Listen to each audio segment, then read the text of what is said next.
Hello అండి. అందరికీ నమస్కారం. Welcome back to Saubhagya kitchen. ఈరోజు గోదావరి స్పెషల్ పచ్చి రొయ్యలు, బెండకాయ పులుసు చేస్తున్నాను. ఇదైతే చాలా టేస్ట్‌గా ఉంటుంది. బెండకాయ కూర తినలేని వాళ్ళకి ఇలా పచ్చి రొయ్యలు వేసి పెడితే చాలా ఇష్టంగా తింటారు బెండకాయ కూడా. దీనికోసం ముందుగా 2 నిమ్మకాయల సైజ్ అంతా చింతపండు నానబెట్టేసుకుంటున్నాను. తర్వాత ఈ కడాయి పెట్టుకొని 2 గరిటెల ఆయిల్ వేసుకున్నాం. 2 రెమ్మల కరివేపాకు వేయించేసుకుని దీంట్లోనే 1 కప్పు ఆనియన్స్ కూడా వేసుకోవాలి. ఆనియన్స్ అయితే మంచిగా వేగాలండి. ఇవి గోల్డెన్ కలర్ రావాలి. మూత పెట్టేసుకుని ఇప్పుడు వేగాయి కదా ఆనియన్స్ అయితే.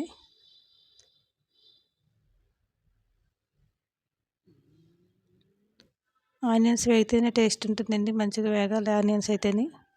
దీంట్లోనే మనం 1 స్పూను అల్లం వెల్లుల్లి పేస్ట్ వేసుకోవాలి. దీంట్లో మసాలాలు కూడా ఎక్కువ అవసరం లేదండి. దీంట్లోని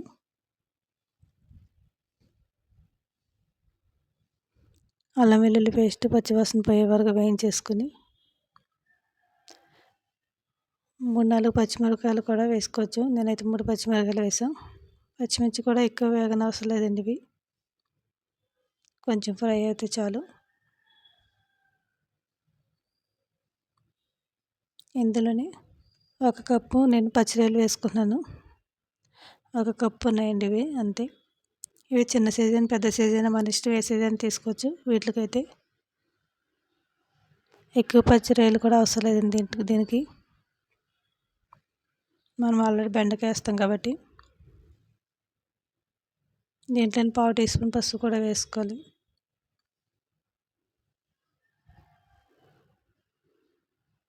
ఇలా కొంతసేపు వేగనివ్వాలండి ఇవి పచ్చిరొయ్యలు.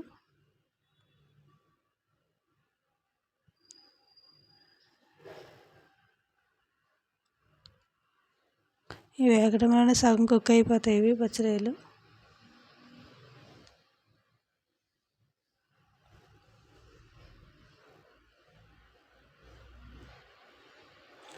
దీంట్లోనే 1 స్పూన్ కారం, రుచికి సరిపడా సాల్ట్ వేసుకుని కొంచెం వేయించేసుకోవాలండి. ఇది ఒక 2 నిమిషాలైనా వేయించుకోవాలి. కారం సాల్ట్ వేసిన తర్వాత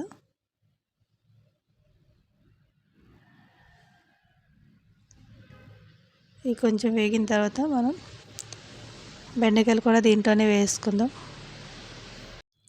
ఈ పచ్చిరొయ్యలు వేగడంలోనే సగం కుక్ అయిపోతాయి కాబట్టి బెండకాయలు త్వరగా ఉడికిపోతాయి కాబట్టి మనకు కర్రీ అయితే చాలా ఫాస్ట్గా అయిపోతుందండి. ఇవి లేత బెండకాయలు తీసుకుంటున్నాం కాబట్టి ఇంకా త్వరగా అయిపోతుంది. ఇది 1 నిమిషం ఫ్రై చేసుకుంటే దీంట్లోనే వాటర్ వేసుకోవచ్చండి, మనకు సరిపడే వాటర్. ఇలా ఒకసారి కలుపుకుంటే సరిపోతుంది. బెండకాయలు వేగాల్సిన అవసరం లేదు.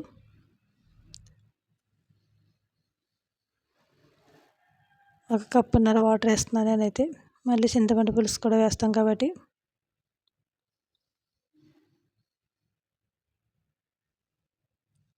ఇప్పుడు వాటర్ వేసి మూత పెట్టేసి ఉడికించుకుందాం. ఒక 8 మినిట్స్ అలా సరిపోతుందండి ఉడకడానికి.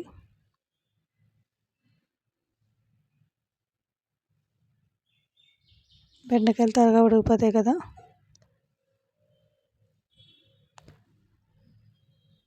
ఇప్పుడు దీంట్లోనే చింతపండు రసం వేసుకుందాం. ఇది వేసిన తర్వాత ఒక 2-3 నిమిషాలు ఉడికిన తర్వాత ధనియాల పౌడర్, జీలకర్ర ఈ 2 వేసుకుంటే చాలండి. మనకి ఇంకెక్కువ మసాలాలు అవసరం లేదు. దీంట్లోనే ధనియాలు, జీలకర్ర వేస్తే సరిపోతుంది. ధనియాలు, జీలకర్ర కలిపిన పౌడర్ వేస్తున్నాను నేను.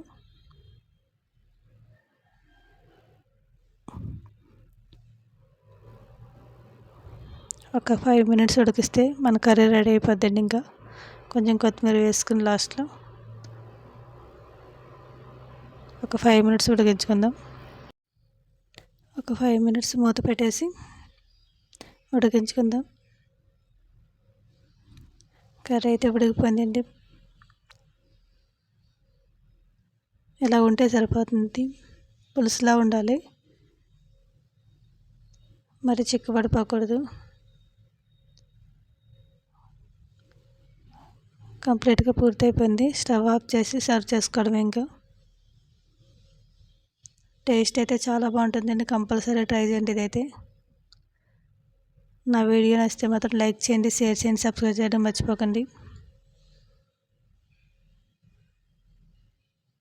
Thank you for watching.